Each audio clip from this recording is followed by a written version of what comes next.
आइए प्रिय दोस्तों, आपको लेके चलते हैं बहुत सुंदर कहानी की तरफ। मैं आपका जाना पहचाना विनोद, गांव बादरी से देहाती अनमोल यूट्यूब चैनल के सौजन्य से आज आपको देने के लिए जा रहा हूं आपकी सेवा में महाराज शांतनु की शादी।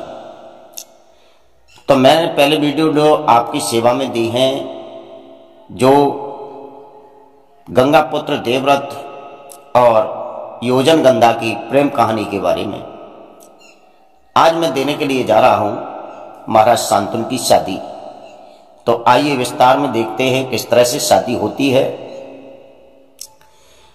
गंगा पुत्र देवव्रत वहां से चले आते हैं और योजन गंधा से कह के आते हैं, तुम चिंता मत करो, मैं अपने पिताश्री से जाकर के कहता हूं कि वो अपने साथ तुम्हारी शादी करेंगे। इतना कहकर के हस्तिनापुर के लिए गंगा पुत्र देवव्रत आते हैं। इधर महाराज से आकर के कहते हैं, हे पिताश्री, जिस लड़की के लिए आप चिंतित हैं शादी के लिए, वो शादी वो आपके लिए होगी, मैं नहीं करूंगा, क्योंकि मैंने भीषण प्रतिज्ञा की है कि जितनी लड़कियां, जितनी माता और महिलाएं जो भी हैं, वो सब मेरी माँ और बहन के समान है। संसार में जितनी जन्म लेने वाली है, अब मैं ब्रह्मचर्य का पालन करूंगा, मैं शादी नहीं करूंगा। भक्तों, इस तरह तो बातें चल रही हैं और इधर योजन गंधा का प्रसव काल नजदीक आ जाता है। जब अपने पिता को भोजन लेकर के जाती हैं, भोजन देने के बाद में उसी यमुना माता की रेती में इधर जाती है घूमने के लिए, तो उनके प्रसव की पीड़ा आती है। और जब प्रसव की पीड़ा आती है तो उन्होंने देखा कि हो सकता है कोई बच्चा पैदा होगा। जब एक साइड में जाके दुबक के बैठ जाती है अपने पिता की आंखों के ओझल होकर के योजन गंधा, तो उनके गर्भ से एक पुत्र जन्म लेता है। और पुत्र को जैसे ही दुनिया की हवा लगती है, तुरंत वो बड़ा हो जाता है। ऐसा लगता है 5 वर्ष का। अब माता को प्रणाम करने के बाद में वो बच्चा जब चला, तो योजन गंधा कहने लगी, कहां जा रहे हो पुत्र, आप मुझे छोड़ करके मत जाइए। उस बच्चे ने कहा, माता, अगर मैं आपके साथ रहता हूं तो आपको कलंक लग जाएगा, आप दूषित हो जाएंगी, आपको अच्छा नहीं मिलेगा, दुनिया के लोग आपको धिक्कारेंगे, क्योंकि आपकी अभी शादी नहीं हुई है। और फिर आप जानते नहीं हैं, मेरा नाम है व्यास, जिसे किसी की आस नहीं होती उसे कहते हैं व्यास। इतना कहकर के वो बच्चा जंगल की तरफ चला जाता है। एक बार फिर मुड़ के देखता है और कहता है, माते, आप रोना नहीं। अरे रोने की इसमें क्या बात है, जिस दिन आप पर संकट पड़े, जादना आपको मेरी जरूरत पड़े, उस दिन व्यास के नाम से 5 मिनट का आसन लगा लेना, और जहां भी मैं हूंगा आपके पास हाजिर होऊंगा। बस ये मेरा आपसे संकेत है। अब वो बच्चा चला जाता है। इधर जब झाड़ियों से निकल करके मत्स्य गंधा आती है, जब योजन गंधा आई है तो पिता ने पूछा, बेटी, तुम इधर कहां गई थी? सारी बात छुपाते हुए योजन गंधा ने अपने पिता से कहा, पिताजी, आज कुछ मुझे ऐसा लगा कि मैं झाड़ी में इस वजह से गई थी। उसका पिता बात समझ जाता है और दासराज नाम का मल्लाह कहने लगा, ठीक है, कोई बात नहीं, चलो। अब धीरे धीरे समय व्यतीत होता है और महाराज शांतनु का एक संदेश आता है दासराज नाम के मल्लाह के पास। जब संदेश आया है और संदेश में यह लिखा हुआ है, हे दासराज, आपकी आज्ञा हो तो हम कब बारात लेकर के आए आपके नगर में।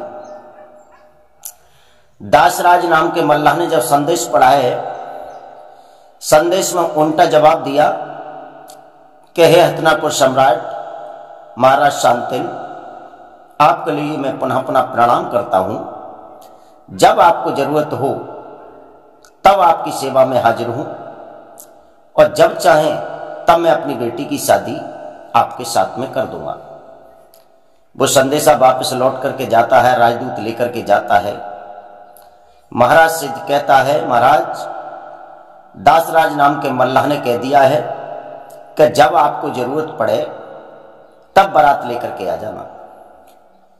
सुंदर चतुर ब्राह्मण बुलाए, विवाह का शोधन कराया है, और शोधन कराने के बाद में तिथि तारीख निश्चित की है। तिथि तारीख नजदीक आ जाती है, बारात लेकर के जाते हैं। वैदिक सिद्धांत से 7 फेरे पड़ते हैं। अब वो योजन गंधा उनकी हो जाती हैं और डोला में बैठा करके हस्तिनापुर ले आते हैं। जब हस्तिनापुर आ जाते हैं, शादी करने के बाद में बहुत सुंदर से एक भवन में कुछ दासियों को साथ लेकर के योजन गंधा को ठहरने को जगह देते हैं। वक्त तो शादी हो जाती है, बहुत से लोग जाने क्या क्या अपने गाना बजाना करते हैं, कैसे क्या करते हैं, लेकिन हम तो इस कहानी के माध्यम से आप लोगों तक पहुंचा रहे हैं कि शादी हो गई है। धीरे धीरे समय व्यतीत होता जाता है। तो एक दिन उन्होंने कहा, योजन गंधा ने महाराज शांतनु से, आर्यपुत्र मैं आपसे एक बात कहना चाहती हूं कि जिस दिन से मैंने जन्म लिया है, उस दिन से जिस दिन मैंने जन्म लिया तब मेरा नाम रखा गया मत्स्यगंधा। उसके बाद में एक ऋषि को मैंने पार किया था, यमुना नदी को। उस ऋषि को जब बदबू दुर्गंध आ रही थी तो उस ऋषि ने मुझे एक प्रसाद रूप में वरदान दिया कि हे मत्स्यगंधा, तुम्हारे शरीर से मछली की दुर्गंध आती है, और आज से हमारा वरदान है, चूंकि नाव की उतराई तो हमारे पास नहीं है, हम तपस्या करके आ रहे हैं, लेकिन हम आपको एक ही वरदान प्रदान करते हैं कि आज से तुम्हारे शरीर से ये मछली की जो दुर्गंध आ रही है ये तो हो जाएगी खत्म, और मेरा आशीर्वाद है कि आपके शरीर से आएगी आज से कुस्तुरु की खुशबू, और तुम्हारा नाम बदल जाएगा। मत्स्यगंधा से हट करके आपका नाम योजन गंधा रखा जाएगा। और महाराज मेरे 2 नाम हो गए, लेकिन आपके जब भवन में आई हूं, आपकी रानी बन के आई हूं, तो मेरा नाम और बदला जा सकता है? महाराज शांतनु कहने लगे, अवश्य बदला जाएगा।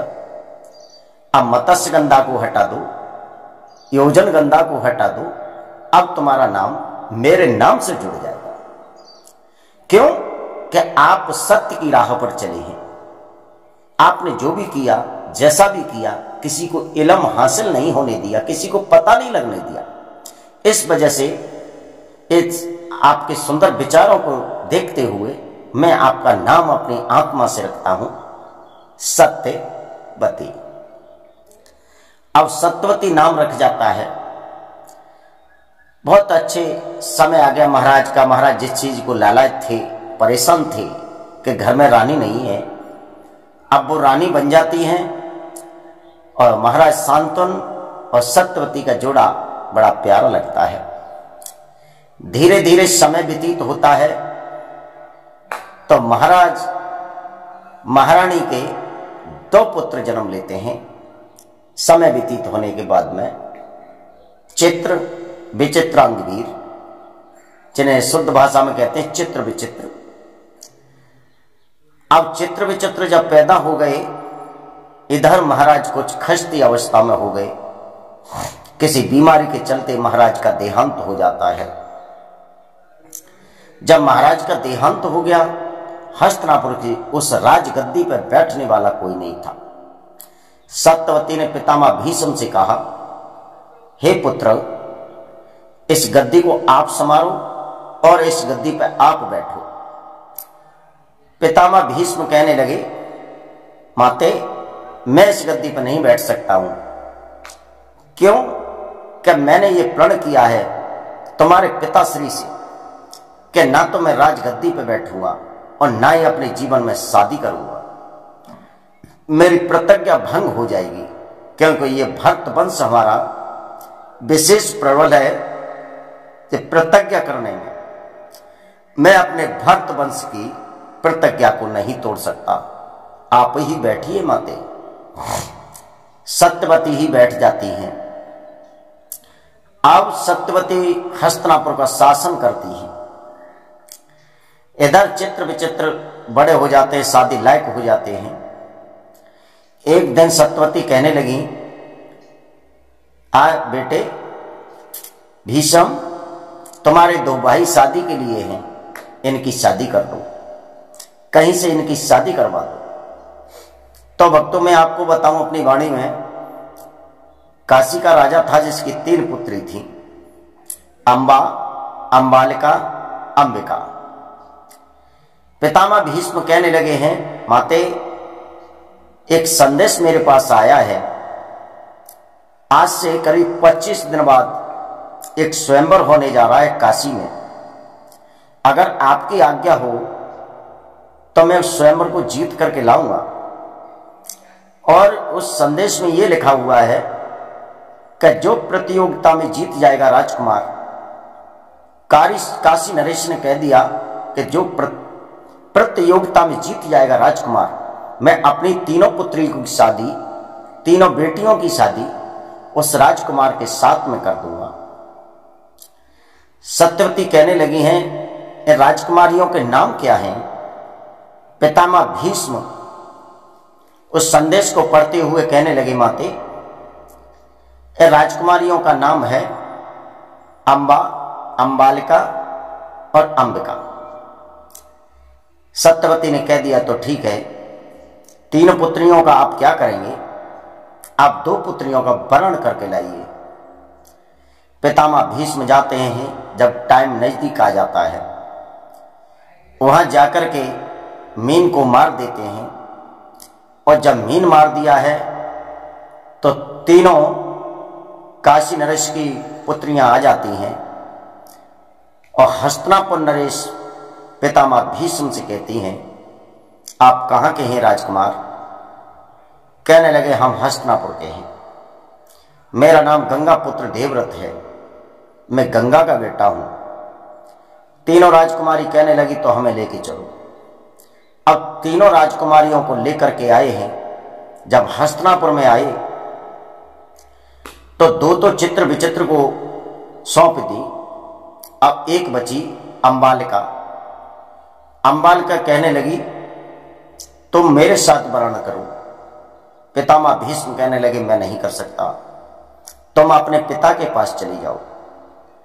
जब ये कहा पिता के पास चली जाओ, कहने लगी अंबालिका, मैं नहीं जा सकती। जब एक रात हस्तिनापुर में रह सकी, अब मैं कहां जाऊंगी? भक्तों,